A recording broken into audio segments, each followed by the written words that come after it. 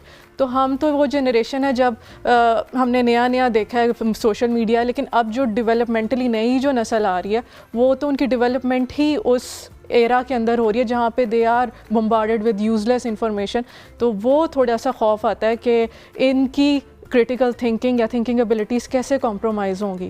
اب ساری critical thinking ہم نے اے آئی کو آؤٹ سورس کر دیا کہ کوئی بھی اگر مشکل سوال آ گیا میں نے اے آئی کو دے دینا ہے, اور آپ کے دماغ کے اندر کیا صرف کچرا ہے جو آپ ڈیلی لائف کے اندر کنزیوم کر رہے ہیں. 9 گھنٹے کا اسکرین ٹائم ہے آپ کا. آئی اگری سارا, یہ جو ابھی آپ بات کری ہے یہ صرف بچوں میں نہیں, ایون ایلڈر لوگوں کی بھی میں تھوڑی سی آبزرویشن بتاؤں گی کہ سم ہاؤ پہلے تو ہم پیرنٹس بچوں کو بول رہے ہوتے تھے نا کہ آپ کا دھیان موبائل پہ ہے, اب لٹرلی ہمیں کہنا پڑتا ہے کہ بھائی آپ کا دھیان کہاں ہے, مطلب ہم بیٹھے ہوئے ہیں, بیکاز ہم جو کر رہے تھے اب انہوں نے بھی ساتھ کرنا شروع کر دیا ہے. اچھا, اب یہ جو شارٹ ٹائم یا فوکس کی جہاں پہ ہم بات کریں سارا, اس میں ایک فیکٹر یہ بھی ہے سم ہاؤ کہ ہم نے اپنی جو تھنکنگ کا پروسیس تھا, برین اسٹارمنگ تھی, وہ بھی ہم نے ڈیجیٹل کے اوپر ریلائی کر دی. اگر ہمیں آئیڈیاز کوئی چاہیے تو ہم اس کو گوگل کر لیں گے, پنٹریسٹ کر لیں گے, اگر ہمیں کوئی سوال کرنا ہے تو چیٹ جی پی ٹی سے پوچھ لیں گے. تو ہمارا دماغ تو اس طرح سے دو کہ بہت سارے لوگ یہ کہتے ہیں کہ جی انسٹرکشن تو ہیومن ہی دے رہا ہے نا اس کو, لیکن اسٹل جو آئیڈیاز آپ خود سے سوچنا چاہتے تھے اب آپ کو بیٹھے بٹھائے فون پہ مل جاتے ہیں. بالکل, آپ نے وہ ساری اپنی cognitive thinking, executive function, frontal lobe ہے انسان کو حیوان سے جو کرتی ہے نا تمیز, اس کے اندر وہ آپ کی ہائر کوگنیٹو فنکشننگ ہے, کریٹیکل تھنکنگ, پرابلم سالونگ, وہ آپ نے آؤٹ سورس کر دی ہے باہر انسٹرومنٹس کو, اے آئی کو. تو اس سے وہ جو فرنٹل لوب کی ایکٹیویٹیز ہیں نا وہ کم ہوتی جا رہی ہیں. تو ہم کسی حد تک حیوانیت کی سطح پر آتے جا رہے ہیں اور صرف اپنے آپ کو پلیجر اور ریوارڈ سسٹم, انسٹنٹ پلیجر پہ ہم نے ڈپینڈنٹ کر لیا. وہ پلیجر مثال کے طور پہ کہ کھانا بناتے ہوئے اگر مجھے 30 منٹ لگتے ہیں اس کے بعد مجھے پلیجر ملتا ہے, تو اب 1 منٹ کے بعد مل رہا ہے, تو my brain is addicted to that dopamine. بالکل ٹھیک ہے. تو سارا اس کا سلوشن کیا ہے ہمارے پاس؟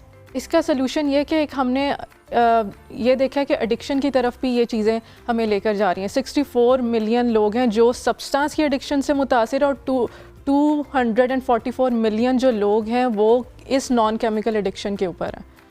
تو اس کے لیے ہمیں سب سے پہلے ضروری ہے کہ ہم اپنے دماغ میں ڈوپامین نیشن, بڑی اچھی کتاب ہے جس کے اندر ہم نے دیکھا کہ ڈوپامین کی ایڈکٹ ہو گئی ہے انسٹنٹ ریوارڈ کی. اس سے ہم دیکھتے ہیں کہ بچوں کے اندر بھی بڑوں کے اندر امپلسیوٹی کے مسائل ہیں, فوراً چیز چاہیے, بچوں سے ویٹ نہیں ہوتا, ابھی مجھے ریوارڈ چاہیے, انسٹنٹ گریٹیفیکیشن. تو اب ہم نے اپنے دماغ میں تھوڑا سا سیروٹونن زیادہ کرنا ہے. وہ سیروٹونن کیسے زیادہ ہوتا ہے, جیسے کوئی نٹنگ کر رہا ہے, اسٹیبل آپ کے ایموشنز بھی پروسیس ہو رہے ہیں, آپ کا اسٹریس بھی ریلیز ہو رہا ہے, اور آپ کے اندر ایک ٹھہراؤ بھی آپ کی ذات کے اندر آ رہا ہے. تو ہم نے اپنا جو کیمیکل ہے نیورو ٹرانسمیٹر سیروٹونن کو زیادہ کرنا ہے بائی تھرو ہابیز.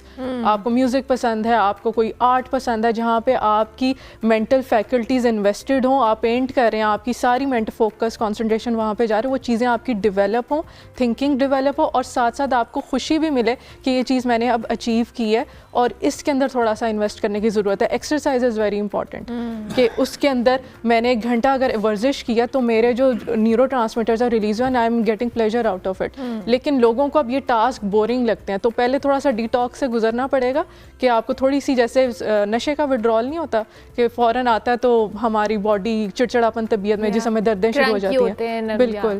تو اسی طرح سوشل میڈیا کا اگر آپ کا 4 گھنٹے سے اوپر 9 گھنٹے کا اگر آپ کا ہے کنزمپشن ٹائم, تھوڑا سا وڈرال یا تکلیف آپ کو برداشت کرنی پڑے گی. بورنگ لگیں گے یہ ٹاسک شروع میں, لیکن تھوڑا سا آپ اپنے آپ کو انویسٹ کریں گے تو آپ دیکھیں گے آپ کا اسٹریس بھی کم ہے, you are able to think clearly, اور اس کے اندر آپ کو مزہ بھی آنے لگ جائے گا. تو اپنی ہابیز ڈیولپ کرنی ہے, جیسے کتاب پڑھنے کی. اب اسٹوڈنٹس آتے ہیں کہتے ہیں میڈم ہم 10 بار میں نے پیراگراف پڑھا, مجھے پروسیس ہی نہیں ہو رہا ہے اس میں لکھا کیا ہوا, کہ اتنی کلیئر تھنکنگ آپ کی جو ہے وہ کمپرومائزڈ ہے. تو تو تھوڑا سا جب آپ کٹ کریں گے اس کو ودرال آپ کو آئے گا, لیکن اس کے بعد پلیجر آنا بھی شروع ہو جائے گا. تو اپنا برین کا تھوڑے سے ہم نے وائرنگ چینج کرنی ہے, تو اس میں تھوڑی سی تکلیف آپ کو گو تھرو کرنی پڑے گی. ہاں لیکن اب اس میں مسئلہ یہ ہے نا کہ اتنی ڈپینڈنسی ہو گئی ہے ہماری کہ اس ودرال کے لیے بھی آپ کو خود سے مینٹلی پریپیئر ہونا وہ بھی ایک ٹاسک ہے, آئی بلیو, بیکاز ہم اتنے ڈپینڈنٹ ہیں کہ اگر فون آپ کے پاس 5 منٹ نہیں, آپ کو لگتا ہے آپ کی زندگی ختم یا رک گئی ہے. مطلب actually it feels like that کہ ہمیں میرے ہاتھ میں اگر 10 منٹ فون نہیں آئے گا تو کیونکہ میرے پاس لائف میں کچھ کرنے کو ہے ہی نہیں, حالانکہ میں نے کچھ نہیں کرنا اس پہ. It's such a useless activity for me, لیکن still I will make sure کہ میرے ہاتھ میں. بالکل, وہ اینٹیسپیشن ہوتی ہے, انزائٹی شروع ہو جاتی ہے کہ میں نے دیکھنا ہے, اور اس کے اندر کوئی کلک آیا ہوا, لائک آیا ہوا, تو پھر مجھے ڈوپامین ملتا ہے کہ ہاں بہت اچھا لگا. ایگزیکٹلی. ریسنٹلی مجھے ایک جگہ اتفاق ہوا اور میں گئی اور وہاں پہ سگنلز نہیں تھے, تو ہم کوئی 5-6 لوگ تھے. لٹرلی ہم اس 2 گھنٹے کے اندر اتنی اچھی باتیں ہم لوگوں نے کر لی بیکاز ہمارے فونز نہیں چل رہے تھے. اور وہ میں نے بعد میں ہم سب نے ڈسکس بھی کیا کہ کتنی بڑی بلیسنگ ہوتی تھی کہ ہم آپس میں بیٹھ کے کوالٹی ٹائم اسپینڈ کریں. We are talking about careers, our life goals, achievements, but کیونکہ ہمارے پاس فون نہیں تھا. فون ہوتا تو ہم آپس میں ہی ریلز بھیج کے اس وقت بات کر رہے ہوتے. So that's how quality time بھی somehow I believe بالکل ہیومن کنیکشن بڑا کمپرومائز ہو گیا ہے. پہلے ہم دیکھتے تھے ہمارے بڑے بوڑھے بچوں کو اسٹوری ٹیلنگ بتا رہے ہیں, نیٹنگ سکھا رہے ہیں, کوئی اسکل سکھا رہے ہیں. اب ہم انہیں بھی دیکھتے ہیں کہ وہ بھی سوشل میڈیا کے اندر بالکل انویسٹڈ ہیں. So that's very unfortunate. In the end, سارا ہمارے پلیٹ فارم سے anything you want to add, کچھ بھی کہنا چاہیں؟ ہاں, اس کے اندر صرف یہ ہے کہ ایکسٹریم جب ہم اس کی دیکھ رہے ہیں نا, وہ بیہیویئر میں نظر آ رہی ہے, وہ ہے ایڈکٹیو بیہیویئرس, نان کیمیکل ایڈکشنس. تو اس کے اندر تھوڑا سا ہم نے وہ چیز پریونٹ کرنی ہے کہ وہ نان کیمیکل ایڈکشن, نشہ صرف آپ کا اس کے ساتھ نہیں ہے, ڈرگ کے ساتھ نہیں ہے. نشہ کسی بھی چیز کے ساتھ اگر آپ کا تعلق ہارمفل ہوتا جا رہا ہے, کمپلسو ہوتا جا رہا ہے, تو وہ نشے کی حد تک ہی پہنچ چکا ہے. اس کا اتنا ہی نقصان ہے جتنا ڈرگس کا نقصان ہے. تو اگر آپ کا اسکرین ٹائم بہت زیادہ ہے تو ہم نے تھوڑا سا اسے کم کر کے پھر کرنا ہے. جیسے آپ کہہ رہی ہیں ودرال از سو پینفل کہ میں تو امیجن نہیں کر سکتے ہم کہ اپنے فون سے 10 منٹ دور ہیں. تو وہ ٹائم آپ نے تھوڑا سا کم کرتے جانا ہے اس ڈیجیٹل دور کے اندر. اور تھوڑی سی یہ جو ایڈکشنز ہیں, یہ تو اب ہمارے بیماریوں کے اندر شامل ہو گئی ہیں, نان کیمیکل ایڈکشنز. تو یہ سب سے زیادہ خطرناک چیز ہے, انسٹنٹ ریوارڈ. بالکل ٹھیک ہے. تھینک یو ویری مچ سارا, بہت شکریہ کہ آپ تشریف لائیں اور اتنے ڈیٹیل میں آپ نے ہمیں بتایا. جی سارا ساکھ ہمارے ساتھ موجود تھی. پروگرام کا وقت ختم ہوا, انشاءاللہ میری آپ سے ملاقات ہوگی کل. فیڈ بیک ہمارے سوشل میڈیا ہینڈلز پہ لازمی دیجیے گا. کل تک کے لیے میری طرف سے اللہ حافظ.